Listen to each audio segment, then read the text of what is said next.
"I dare you," Kevin smirked. He slammed the basement door shut behind us. The old house groaned. "This is stupid," I muttered, my voice echoing in the oppressive darkness. The air felt thick and cold, like old, stale breath. "Are you scared?" Lisa giggled nervously. She clutched the Ouija board box like it was a life raft.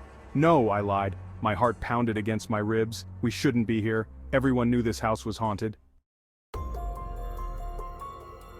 We shuffled deeper into the basement, our sneakers kicking up dust motes that danced in the weak light filtering through a cracked window. The air hung heavy with the smell of mildew and decay. "Let's set it up over there," Mark said, pointing to a dusty old table in the corner. A shiver ran down my spine.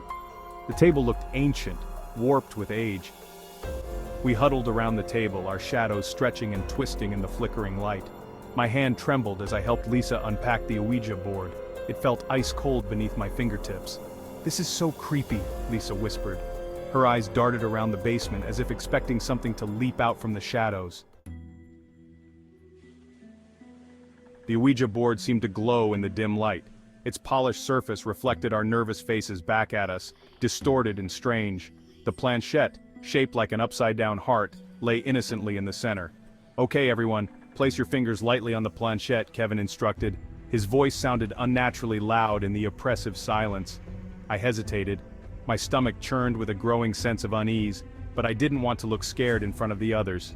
So, I did as I was told. As soon as my fingers touched the smooth surface of the planchette, a jolt of static electricity shot up my arm. I gasped and pulled my hand back. What was that? "Relax, it's just the energy building," Kevin said, though his voice lacked its previous confidence. He placed his fingers back on the planchette, followed hesitantly by Lisa and Mark. I took a deep breath and forced myself to touch the planchette again. This time there was no shock, but the air around us seemed to crackle with an unseen energy. "Is anyone there?" Kevin asked, his voice echoing in the silence. We waited, holding our breath. The planchette remained stubbornly still. "Maybe there's no one home," Mark joked, but his laughter sounded forced. Just then the planchette shuddered, and then it began to move. Slowly, almost imperceptibly at first, the planchette began to glide across the board. It moved beneath our fingertips, dragging them along with it. My heart hammered against my ribs. "Who's doing that?" Lisa whispered, her voice tight with fear. No one answered. We watched in horrified fascination as the planchette moved from letter to letter, spelling out a word. Zachary. The name hung in the air between us, heavy and cold.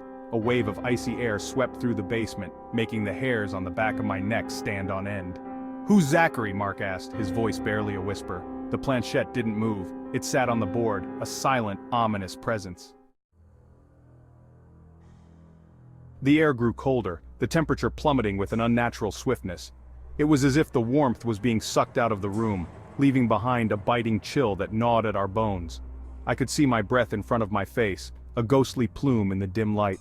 Each exhale was a reminder of the eerie cold that had settled around us, making the atmosphere feel heavy and oppressive. The shadows in the corners of the basement seemed to deepen, to writhe and coil like living things. They moved with a sinister grace as if they were aware of our presence and were closing in on us. "This isn't funny anymore," Lisa whimpered, her fingers trembling on the planchette. "Let's just stop." Her voice was barely a whisper, filled with a mix of fear and desperation. "Yeah, I think it's time to go," Mark agreed, his voice strained. The tension in the room was palpable, and we all felt the same urge to flee from whatever malevolent force was at play. He tried to pull his fingers away from the planchette, but it wouldn't budge. It was as if an invisible force was holding him in place, refusing to let him go. It was as if it was glued to the board. The more he struggled, the tighter the grip seemed to become, making it impossible for him to break free. "Let go, Mark!" I hissed, my own fear rising.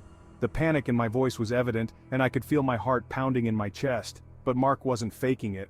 His eyes were wide with genuine terror, and I could see the beads of sweat forming on his forehead despite the cold. He was trying to pull his hand away, his face contorted with effort. Every muscle in his arm was straining, but it was no use. But the planchette wouldn't release him.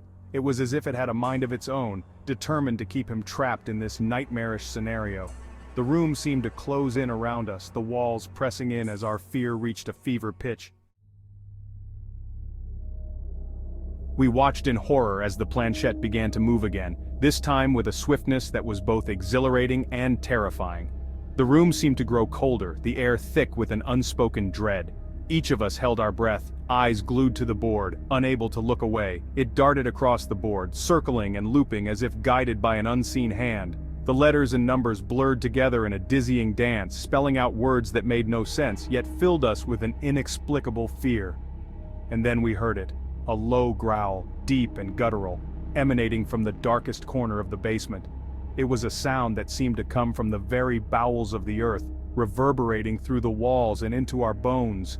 It was a sound that sent shivers of primal fear down my spine. My heart pounded in my chest, each beat echoing the terror that gripped me. I could see the same fear mirrored in the eyes of my friends. "What was that?" Lisa whispered, her eyes wide with terror.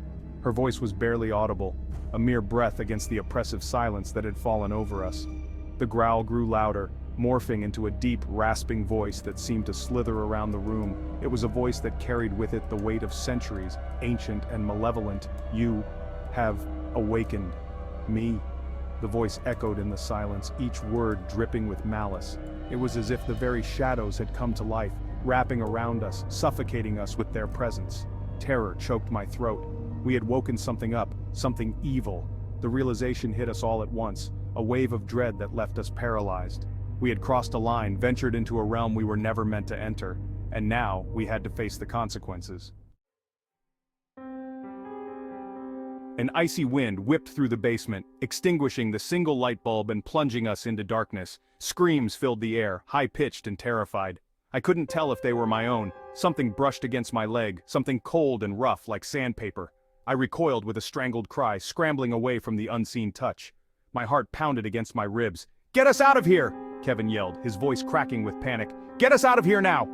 I fumbled for my phone, desperate for the comforting glow of its screen, but my fingers found only emptiness. I must have dropped it in the dark. We were trapped in the darkness with whatever had spoken to us. Then, 2 points of crimson light pierced the darkness. They were like twin beacons of dread, cutting through the inky blackness with an intensity that made my heart race. They glowed like hot coals, burning with an unholy fire. The light they emitted was not just red, it was a deep, malevolent crimson that seemed to pulse with a life of its own, casting eerie shadows that danced and flickered. They floated in the air, inches from the ground, and I knew instantly what I was seeing. Eyes. Evil, malevolent eyes. They seemed to hover with a purpose, as if they were searching for something, or someone. The air around them felt charged, almost electric, as if the very atmosphere was reacting to their presence. The eyes began to move, drifting closer, and a wave of pure terror washed over me. I couldn't breathe, I couldn't scream. My body felt paralyzed, rooted to the spot by an invisible force. Each step they took seemed to echo in the silence, a dreadful rhythm that matched the pounding of my heart. I could only stare in horrified fascination as the eyes approached, their crimson glow illuminating a grotesque, inhuman face. The face was a nightmare come to life, with features that seemed to be carved from the very essence of fear. It was a visage that defied all logic and reason, a face that belonged to the darkest of nightmares. Its skin was the color of ash, stretched taut over sharp cheekbones and a cruel, sneering mouth. The texture of its skin was almost leathery, as if it had been scorched by some infernal fire. Every line and crease seemed to tell a story of ancient evil and unimaginable suffering. 2 horns, twisted like those of a ram, protruded from its forehead. They were not just horns, they were symbols of its malevolent power, curling and twisting in a way that seemed almost organic, as if they were still growing, still evolving. And those eyes, those terrible, burning eyes, seemed to bore into my very soul. They were not just looking at me, they were looking through me, as if they could see every fear, every doubt, every dark thought I had ever had. It was a gaze that promised torment and despair, a look that assured me that I was utterly and completely at its mercy. A strangled cry escaped my lips. The creature, the demon, turned its burning gaze on me. I could feel its presence, cold and heavy, pressing down on me, smothering me.